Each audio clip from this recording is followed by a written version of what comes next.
नमस्कार, जय हिंद. सर्व विद्यार्थी मित्रांचं स्वागत आहे आपल्याच टिक्कर मराठी सरळ सेवा भरती या युट्यूब चॅनलवर. मी नीता घुले पानसरे तुमचं पुन्हा एकदा मनपूर्वक स्वागत करते. तर आपण बीएमसी साठीचं सामान्य विज्ञानाचं लेक्चर घेत आहोत, सामान्य विज्ञानाची सिरीज घेत आहोत, जे की तुम्ही बीएमसी साठी अभ्यास करत आहात, ज्याचे 1846 जागा आहे कार्यकारी सहाय्यक साठी. ठीक आहे, ही जी स्पेशल 60 दिवस आपण विजेता सिरीज सुरू केलेली आहे, यामध्ये सामान्य विज्ञानाचे सगळे टीसीएस पॅटर्नचे क्वेश्चन आन्सर आपण इथे घेत आहोत. आधीचे पण जे काही रेकॉर्डिंग आहेत त्या सगळं तुम्ही बघितलं तर तुम्हाला सगळे क्वेश्चन आन्सर मिळतील. यामध्ये आपण अतिसंभाव्य क्वेश्चन घेत आहोत. ठीक आहे, बघा अतिसंभाव्य प्रश्नांचे विश्लेषण इथे घेत आहोत. ठीक आहे, तर सुरुवात करूया आपण आपल्या आजच्या लेक्चरला. तर बघा पहिला प्रश्न काय दिलेला आहे. पहिला प्रश्न बघा, आता हा प्रश्न तुम्हाला कशातून आलाय, तर बघा हे जे लेक्चर आहे ना हे तुम्ही व्यवस्थित करा. का? कारण यामध्ये आपण सगळे अतिसंभाव्य घेतो, काही असे क्वेश्चन घेतो जे मागच्या वर्षी येऊन गेलेले आहेत, ज्याचं स्वरूप बदललं जाईल. ठीक आहे, टीसीएस पॅटर्न नुसार काही त्यांचे टॉपिक ठरलेले असतात की ज्याच्यावरती ते प्रत्येक एक्झामला क्वेश्चन टाकतात. म्हणजे असं नाहीये की आपण बीएमसीच घेतो आहोत तर दुसऱ्याही कुठल्या एक्झाम झाल्या, कुठल्याही सरळ सेवेच्या कुठल्याही एक्झाम झाल्या तर त्यामध्ये त्या टॉपिकला जास्त वेटेज दिलं जातं. मग असेही टॉपिक आपण यामध्ये कव्हर करतो आणि काही अवघड नाहीये. तुम्ही 5वी ते 10वी जो सामान्य विज्ञानाचा अभ्यास करतात ना, बस त्याचीच लेवल आहे, जास्त अवघड नाहीये. ठीक आहे, तर सुरुवात करूया आपल्या पहिल्या प्रश्नाला. पहिला प्रश्न बघा काय दिलाय. ज्या संयोगाचे रेणुसूत्र समान असतात परंतु त्यांच्या ज्या रचना आहेत त्या भिन्न असतात त्यांना आपण काय म्हणतो. ठीक आहे, एखादा असं कार्बन आहे किंवा एखादा आपण मूलद्रव्य किंवा एखादा इलेमेंट घेतला की ज्याचं जे रेणुसूत्र असेल ते समान असणार, पण त्याची जी रचना आहे, जे स्ट्रक्चर आहे ते कसं आहे, डिफरंट आहे. मग त्यांना आपण एकमेकांचं काय म्हणणार. तर बघा याच्याबद्दल मी ऑलरेडी तुम्हाला सांगितलेलं आहे, तुम्ही कन्सेप्टचा व्हिडिओ बघू शकता चॅनलवरती. ठीक आहे, तुम्ही जेव्हा कन्सेप्टने अभ्यास कराल तेव्हाच होईल. त्याच्यासाठी बीएमसी ची आपली बॅच आहे, त्या बॅचला ऍडमिशन घ्या. बीएमसी ची जी रेकॉर्डिंग बॅच आहे त्याच्यामध्ये तुम्हाला हे सर्व भेटणार आहे. कारण आपण इथे फक्त क्वेश्चन आन्सर घेत आहोत, पण त्याच्या मागचं लॉजिक काय, कन्सेप्ट काय आहे हे तुम्हाला कधी कळेल की जेव्हा तुम्ही फुल लेंथ अभ्यास कराल तेव्हा कळणार आहे. ओके, तर आपण काय म्हणणार मग. आयसोस्टोप, आयसोमर, आयसोबार, आयसोस्टोन काय म्हणणार आपण त्याला. तर आपण त्याला काय म्हणणार, आयसोमर म्हणणार. म्हणजे काय, समघटके म्हणणार. काय म्हणणार, समघटके. जे समान काय आहे, दिसणारे आहे. ठीक आहे, समान आहे पण रचना काय आहे त्यांच्या भिन्न आहे, त्यांना काय म्हणणार, समघटके म्हणणार. ओके, देन पुढचा प्रश्न बघा. साधारणतः खालील कुठल्या घटकामुळे भूल देता येते. आता भूल कधी देतो आपण, एखादी शस्त्रक्रिया करायची असेल एखाद्याची तर त्याच्यासाठी त्याला त्या वेदना जाणवू नये. शस्त्रक्रिया करत असताना तो जागेपणाने ते सगळ्या गोष्टी बघू नये. ठीक आहे, आणि वेदना थोड्याशा कमी व्हाव्या म्हणून तेवढ्या जागेला काय केलं जातं, बधीर केलं जातं. म्हणजे त्याचा त्रास होत असतो पण ती जागा कशी असते तेव्हा शून्य असते, त्याला आपण भूल देणं म्हणतो. ठीक आहे, मग ही भूल जेव्हा आपण देतो तेव्हा कशाचा उपयोग करतो, कोणते घटक असणार आहे, फ्रेऑन, क्लोरोफॉर्म, नंतर ऍसिटिलीन आणि फॉर्मिक आम्ल. ठीक आहे, आता हे ऍसिड दिलंय, फॉर्मिक हे मुंग्यांच्या दंशांमध्ये मोस्टली असतं. तर आता आपण काय देतो त्याच्यामुळे आपल्याला भूल म्हणजे देता येते किंवा आपला अवयव शून्य पडतो. तर क्लोरोफॉर्म काय केला जातो, भूलमध्ये दिला जातो, ज्याच्यामुळे आपल्याला वेदना जाणवत नाही आणि तेवढ्या अवयवाला बधीरपणा येतो जोपर्यंत शस्त्रक्रिया चालू असते तोपर्यंत. ओके, देन पुढचा प्रश्न बघा काय दिलेला आहे. सेशनला सगळ्यांनी लाईक करून घ्यायचं आहे, सेशनच्या लिंकला जास्तीत जास्त शेअर करत चला. लाईकही पाहिजे तुमची आणि लिंकला शेअरही करायचंय. ओके, बघा एखाद्या अस्थिर अणूंमधून जर बीटा कण उत्सर्जित झाल्यास काय फरक पडेल. अस्थिर कण आहे, ठीक आहे, म्हणजे जो कॉन्स्टंट नाहीये, ठीक आहे, एकाच जागेवर नाहीये, जो इकडे तिकडे अस्थिर आहे, चल आहे, ज्याची मुवमेंट आहे. मग त्याच्यामधून जर बीटा कण काय झाले, उत्सर्जित झाले. आता कणांबद्दल किंवा किरणांबद्दल आपण काय शिकलेलो आहे, कण कोणते असतात, असतात अल्फा. ठीक आहे, अल्फा असतात, बीटा असतात आणि काय असतात, गॅमा असतात ना, हे 3 असतात. मग एखाद्या अणूंमधून फक्त आपल्याला काय सांगितलं, बीटा कण. बीटा कण जर उत्सर्जित होत असले तर काय फरक पडणार, बीटा कण जर निघून गेले बाहेर तर मग त्यांच्यामध्ये त्यांचा अनुक्रमांक मध्ये काहीतरी काय होणार, वाढ होणार, काहीतरी होणार, चेंजेस होणार. मग अनुक्रमांक 1 ने वाढेल, अनुक्रमांक 1 ने घटून जाणार. अणुवस्तुमानांक व अनुक्रमांक 1 ने वाढेल, म्हणजे दोघंही वाढतील का, किंवा अणुवस्तुमानांक 4 ने व अनुक्रमांक 2 ने घटेल. काय होणार आहे आता, अल्फा, बीटा आणि गॅमा तिघांचं काय आहे, वेगवेगळं आहे. तर बघा जेव्हा आपण बीटाला काढू ना तर हे काय होणार आहे, वस्तुमान जे आहे ते वाढणार आहे. सॉरी, अनुक्रमांक जो आहे तो 1 ने काय होणार, वाढून जाणार. कमी नाही होणार, काय होणार, वाढून जाणार. आता अल्फा कणांवरती कोणता चार्ज असतो हे पण लक्षात ठेवायचं. कोणता चार्ज असतो अल्फा कणांवरती? पॉझिटिव्ह चार्ज असतो. ठीक आहे. बीटा कणांवरती काय असतो? निगेटिव्ह. ठीक आहे, काय असतो? निगेटिव्ह चार्ज असतो. आणि आपले जे गॅमा कण आहे ह्याला काय असतं? चार्ज नाहीये, कुठलाही चार्ज नसतो, हे सुद्धा लक्षात ठेवायचं आहे. ठीक आहे. म्हणजे पर्याय नंबर पहिला काय येणार आपला योग्य, की एखाद्या अस्थिर अणूंमधून जर बीटा कण उत्सर्जित होत असतील तर अणुक्रमांक त्याचा 1ने वाढून जातो. ठीक आहे. देन पुढचा प्रश्न बघा काय दिलाय, अनुक्रमे स्नानाचा साबण व कपडे धुण्याचा साबण यामध्ये कुठला घटक आढळतो? म्हणजे कपडे धुण्याचा साबण ज्याला आपण काय बोलतो? सोडियम काय बोलतो आपण? कार्बोनेट, बरोबर. आणि बायकार्बोनेट कोणाला बोलतो? खाण्याचा, म्हणजे कुकिंग सोड्याला बोलतो. मग यामध्ये असलेला घटक कुठला आहे? काय वापरलं जातं त्याच्यामध्ये? खाण्याचा आणि धुण्याचा साबण किंवा स्नानाचा साबण, अंघोळीचं साबण, काय वापरतो आपण त्याच्यामध्ये? सोडियम व पोटॅशियम, पोटॅशियम व सोडियम, सोडियम व सोडियम, पोटॅशियम व पोटॅशियम. काय वापरलं जातं? काय मोस्टली यूज होतं त्यामध्ये? हे सुद्धा आपण 5वी पासून शिकत आलेलो आहोत, हो ना.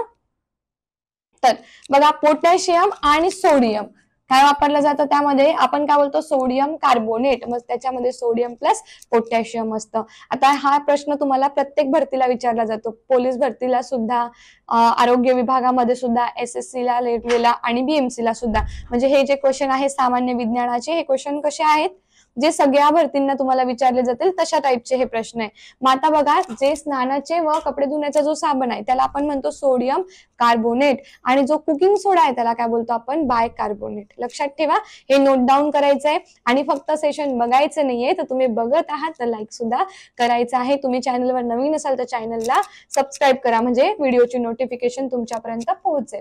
ठीक आहे. आता पुढचा प्रश्न बघा काय दिलेला आहे. पुढचा प्रश्न लक्षात येतोय बघा, काय सांगितलं? जर एखादा लोखंडी गोळा पाण्यामध्ये बुडेल, एखादा लोखंडी गोळा पाण्यामध्ये बुडेल, परंतु पाऱ्यावर तो तरंगतो. पाण्यामध्ये लोखंड बुडतं, पण पारा जो असेल, पारा काय आहे? धातू आहे. पारा काय आहे? धातू आहे. कसा असतो तो? द्रव रूपामध्ये असतो, त्याची घनता जास्त असते ना. मग परंतु पाऱ्यावर तो तरंगेल. पाऱ्याचे विशिष्ट गुरुत्व लोखंडापेक्षा जास्त असते. आता सांगा की, आता काय सांगायचंय? दोघं विधानांबरोबर काय सांगायचंय आपल्याला? आपले दोघंही विधान बरोबर आहे इथे. कारण बघा, पाण्यामध्ये लोखंड बुडूनच जातं, तुम्हाला माहिती, आणि पाऱ्यावर ते तरंगतं. ठीक आहे.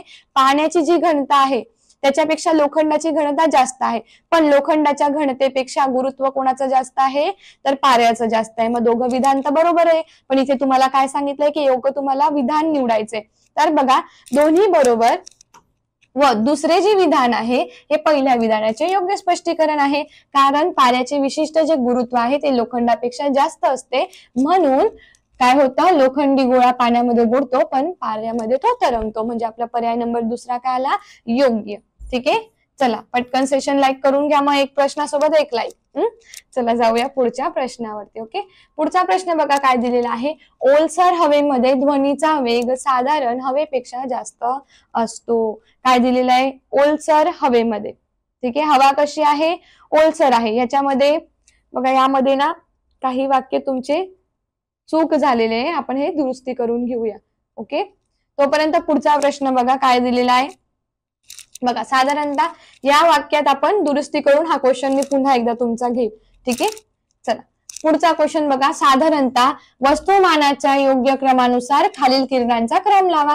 आता तुम्हाला काय करायचं आहे? वस्तुमानांचा क्रम ओळखायचा आहे. वस्तुमान काय असतं? की एखाद्या कुठल्याही गोष्टीमध्ये जर त्याच्यामध्ये असलेलं जे द्रव्य आहे त्याच्या प्रमाणाला, त्याच्या संचयाला आपण काय बोलतो? वस्तुमान बोलतो, है ना. तर मग आता तुम्हाला सांगायचंय की कोणाचं वस्तुमान जास्त आहे. आता भेदक क्षमता आणि वस्तुमान दोघांमध्ये काय आहे? फरक आहे. Alpha beta gamma, beta alpha gamma, gamma beta alpha, alpha gamma beta. तर ह्याच्यामध्ये तुम्ही क्रम कसा लावणार? जर तुम्हाला आन्सर येत असेल तर तुम्ही आन्सर नक्की कमेंटमध्ये सांगत चला, जेणेकरून तुमचाही अभ्यास वाढेल. ठीक आहे. माझे इथे आन्सर सांगण्याच्या अगोदर तुम्ही आन्सर दिले तर तुमचाही अभ्यास वाढेल आणि मलाही कळेल, कारण मी तुमच्या सगळ्या कमेंट वाचत असते. ठीक आहे. काय येईल मग वस्तुमानाचा विचार केला तर? अल्फा बीटा आणि गॅमा. कारण अल्फाचं जे वस्तुमान आहे ते कसं आहे? सगळ्यात जास्त, मग बीटाचं, आणि सगळ्यात लास्ट कोणाचं आहे? गॅमाचं आहे. आणि उलट्या पद्धतीने भेदक क्षमता येते. उलट्या पद्धतीने म्हणजे गॅमा बीटा आणि अल्फा ही काय झाली? हा क्रम झाला भेदक क्षमता. भेदक क्षमता म्हणजे काय की एखादी वस्तू आहे किंवा एखादा ऑब्जेक्ट आहे त्याला भेदून एखादी गोष्ट जर जात असेल तर त्याची ती काय झाली भेदक क्षमता झाली, बरोबर. मग सगळ्यात जास्त भेदक क्षमता गॅमाची असते, पण त्याचं वस्तुमान कसं असतं 0 असतं.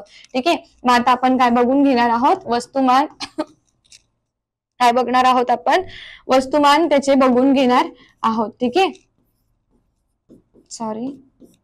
आता बघा गॅमा किरणांचं जे वस्तुमान येणार ते कसं येणार 0 येणार. अल्फाचं येणार 6.6 गुणिले 10⁻27 घात किती येणार 6.6 गुणिले 10⁻27 घात kg. हे काय आलं अल्फाचं वस्तुमान, बरोबर. बीटाचं काय येणार 9.1 गुणिले 10⁻31 घात काय येणार 9.1 गुणिले 10⁻31 घात किलोग्रॅम. आणि गॅमाचं काय येणार 0 तुमच्या बुक मध्ये दिलेले बोर्डच्या स्टेट बोर्डच्या बुक मध्ये दिले 0 वस्तुमान असतं. भेदक क्षमता सगळ्यात जास्त गॅमाची असते, मग 2 नंबर बीटाची असते आणि मग अल्फाची असते. चला सगळ्यांना व्यवस्थित समजलं असेल, वस्तुमान नोट डाऊन करून घ्यायचंय, सेशनला लाईक करायचंय, लिंकला शेअर करायचं. ओके, पुढच्या प्रश्नावर जाणार आहोत. बघा पुढचा प्रश्न काय दिलेला आहे तर बघा खालीलपैकी अचूक विधान बरोबर विधान ओळखायचं आहे. अचूक म्हणजे बरोबर. 2 किंवा त्यापेक्षा जास्त मूलद्रव्य ठराविक वजनी प्रमाणात एकत्र येऊन संयुगे तयार होतात. सर्व संयुगांना 2 किंवा 2पेक्षा जास्त मूलद्रव्यांपासून मिळणारे समांगी मिश्रण म्हणजे होमोजिनियस मिश्रण म्हणता येईल. तर इथे बरोबर विधान फक्त आपलं काय येणार अ येणार, फक्त अ काय येणार बरोबर. कारण बघा 2 किंवा जास्त मिश्रण जर असेल, सर्व संयुगांना 2 किंवा 2पेक्षा जास्त मूलद्रव्यांपासून जर आपण बनवलं तर ते 2पेक्षा जास्त वेगवेगळे असतील, म्हणून ते समांगी मिश्रण नाही होणार. ठीक आहे, विषमांगी होणार. म्हणजे इथे होमोलॉगस येणार नाही, होमोजिनियस येणार नाही. पण पहिलं वाक्य आपलं बरोबर आहे. 2 किंवा त्यापेक्षा जास्त मूलद्रव्य ठराविक वजनी प्रमाण जर तुम्ही घेतलं आणि 2पेक्षा जास्त मूलद्रव्य घेतलं, त्यांना एकत्र येऊन आपण एक संयुग तयार करू शकतो. ठीक आहे, पण त्या संयुगांना एकत्र करून आपण होमोजिनियस मिश्रण म्हणू शकत नाही. ठीक आहे, लक्षात आलं. म्हणजे पर्याय नंबर पहिला आपला आला योग्य.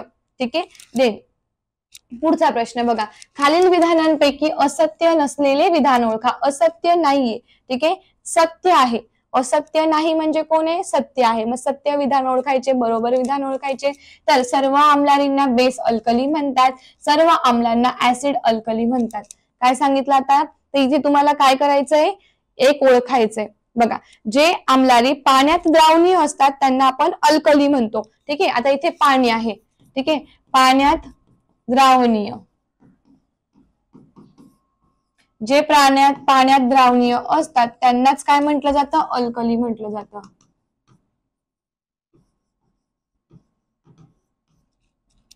आणि तिथे काय बोलले सर्व बोलले, म्हणजे विधान चूक आहे ना आपलं.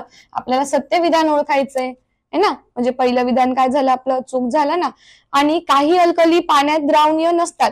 ठीक आहे, मग आपण त्यांना हे दोघंही सर्व आम्लांना आपण ऍसिड अल्कली म्हणतो. हे पण चुकीचं आणि हे पण चुकीचं. आणि इथे आपल्याला असत्य नसलेलं चुकीचं नसलेलं म्हणजे बरोबर विधान ओळखायचं होतं. यापैकी दोघंही चुकीचे आहेत, एकही बरोबर नाही. आन्सर काय येणार दोन्ही नाही. पर्याय नंबर डी योग्य. समजलं असेल तर पटकन सेशनला लाईक करून लिंकला जास्तीत जास्त शेअर करून घ्यायचं आहे. पुढचा प्रश्न बघा खालीलपैकी सर्वात कमी तापमान कोणते. सगळ्यात कमी तापमान विचारलेलं आहे तुम्हाला. इथे केल्विन, फॅरेनहाइट, सेल्सिअस सर्व सारखेच आहेत असं दिलेलं आहे. पण कमी तापमान, मग तुम्हाला इथे तापमान माहिती पाहिजे किती कसं कोणाचं असतं. ठीक आहे, मग काय येईल बरं आन्सर आपलं.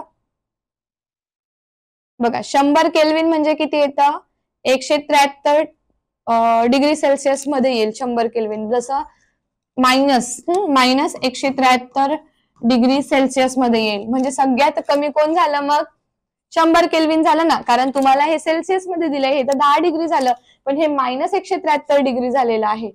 मायनस मध्ये आहे ना, प्लस मध्ये नाहीये, मायनस मध्ये गेलेलं आहे. म्हणजे सगळ्यात कमी कोण आहे 100 केल्विन यांच्यापेक्षा पण. ठीक आहे, 50 फॅरेनहाइट सुद्धा 100 केल्विन पेक्षा जास्त आहे. ठीक आहे, समजलंय. मग सेशनला लाईक करायचं. आजसाठी इतकंच. ठीक आहे. सेशन आवडलं असेल, क्वेश्चन आन्सर समजले असतील, तुम्हाला कसले आन्सर येत असतील तर तुम्ही नक्की ऑफलाईन कमेंट करून मला सांगायचंय. सेशन कसं वाटत आहे, अजून कोणत्या टॉपिकवर तुम्हाला क्वेश्चन आन्सर हवे आहेत, किंवा सायन्समध्ये कोणता टॉपिक तुम्हाला अवघड जातो की ज्याचे कन्सेप्ट नाही क्लिअर होते, तर तुम्ही मला कमेंटमध्ये सांगत चला, आपण त्या टॉपिक नुसार काय करत जाऊ, क्वेश्चन आन्सर घेत जाऊ. कारण तुम्ही बीएमसीचा अभ्यास करत आहात, तर एखादा टॉपिक जाऊन तुम्हाला अवघड वाटत असेल की मॅडम ह्याच्याचे क्वेश्चन आम्हाला येत नाही किंवा कन्सेप्ट समजत नाहीये, तर तुम्ही नक्की मला ऑफलाईन कमेंट करून सांगायचं आहे. ठीक आहे. भेटूया पुन्हा नवीन क्वेश्चन सोबत. तोपर्यंत bye bye, take care, wish you all the best. Jai Hind, thank you. तुम्ही चॅनलवर नवीन असाल तर सर्वप्रथम टिक्कर मराठी सरळ सेवा भरती या युट्यूब चॅनलला सबस्क्राईब करा. आपलं ऍप सुद्धा आहे, ऍपला डाउनलोड करा. व्हिडिओ आवडल्यास व्हिडिओस लाईक करायचे. जय हिंद, बाय, टेक केअर.